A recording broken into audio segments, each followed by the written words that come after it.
Tony and Claire, welcome to the It's Time to Talk program. Thanks, Tim. Hi. I'm glad you're in here. You know, ladies, that I've had 3 people call up and say, if you put that to air, I'm turning the radio off as soon as I mention childbirth. Oh, really? Yeah, are you surprised? No. Well, it is a bit of a, for anyone that hasn't gone through it, I guess it is a bit, yuck. Look, it's something that it's pretty scary if you haven't been through it. They were all males, right? By the way. No females called up and said that. Yeah. Now, Tony, you're the mother of young twin girls, and I assume they're safely at home with Dad tonight, yeah? In bed. And Claire, you've got your own beautiful 1-year-old girl. You've both had very different experiences when it comes to giving birth. I was curious to know what words instantly spring into both of your minds when you hear the term childbirth. I can't say that on air, I don't think. That works. Oh, my mind's boggling there. I just think of life. As soon as you think childbirth, it's like life. Yeah. Well, I was thinking about the actual experience. It was very painful.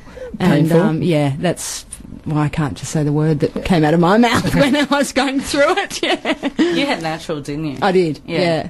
Yeah, I had Caesar.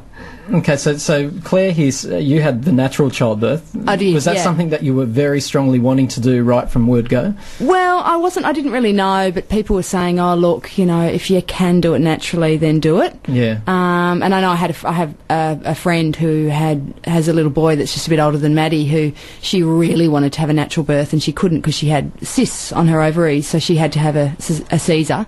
And I've heard that a natural birth it's quicker recovery, because with if you have a Caesar, it's the wound takes a while to heal, and it's hard to walk and bend over, and the recovery time is a lot longer. So I really did want to go the full hog and try and But were you scared though? Because absolutely, I'm so thankful I don't have to do that. Yeah, absolutely. Scary. I think scared in the classes when they teach you what's going to happen, because you're not in that state of mind yet. Yeah. But once you get into it, like everything, your body goes into survival mode, I guess, and you kind of just have to do what you're faced with. So you're in a totally different mind space.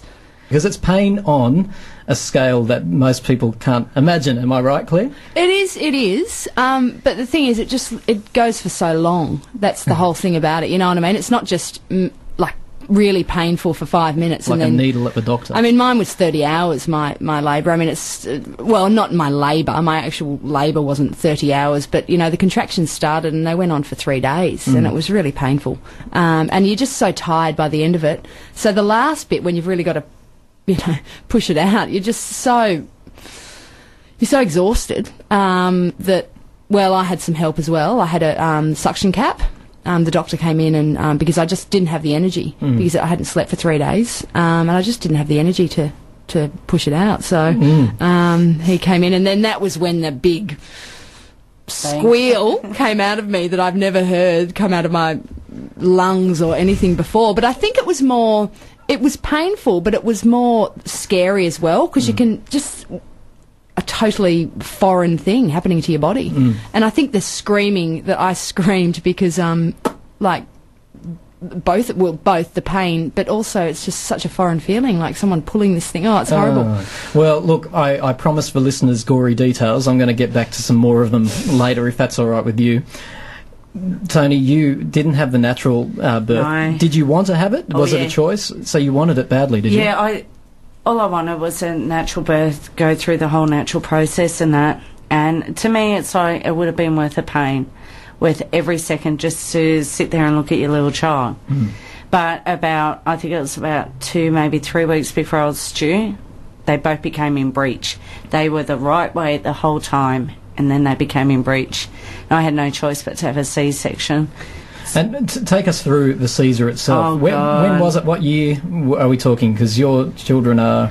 They've just turned 3. Right, so this is a little while ago. 2006. It's actually like booking an operation, isn't it? It's like... look, if anyone's having twins, I suggest turn it off now. Go on, give us all the... You went in there, prepared and for this operation, and what happened? It's like, I remember, the night before, basically, I remember sitting there and I started to feel really bad pains because I was 38 weeks to date, which is unusual for twins. And I remember feeling pain, so I just put my hands there and I went, no, not now, not now. And I said, couple more hours, and then the pain went. And I remember going into the hospital the next day, and they were prepping me up, prepping Simon up, and then that I was like, my biggest fear was the epidural. Because even though there's only a 1% chance of becoming a quadriplegic, I thought, yeah, I'm going to be in that 1%. You know, because they put it right near your spinal cord. You know, and if they stuff up, it's a major dramatic. And anyway, I remember I was lying there, and the nurse comes up to me and says, did you feel that? And I said, feel what? And she put a full-on needle into my leg. I didn't even feel it. And I went, no. And anyway, I had the blue curtain up in front of me, and I started crying. And the doctor looked at me and said, are you crying because you're in pain or because you're having babies? I went, my babies are coming.